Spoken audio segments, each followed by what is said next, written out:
जगदीश्वरी। नमो नमस्ते गायत्री सावित्री त्वं नमाम्यहम्। सरस्वती नमस्तुभ्यं तुरीये ब्रह्मरूपिणी।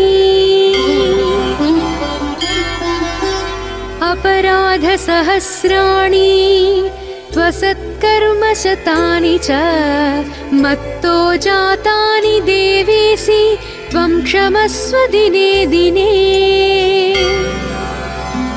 इति श्रीवसिष्ठसंहितोक्तं गायत्री स्तोत्रं सम्पूर्णम्। नमस्ते देवी गायत्री सावित्री त्रिपदेक्षरी। अजरे अमरे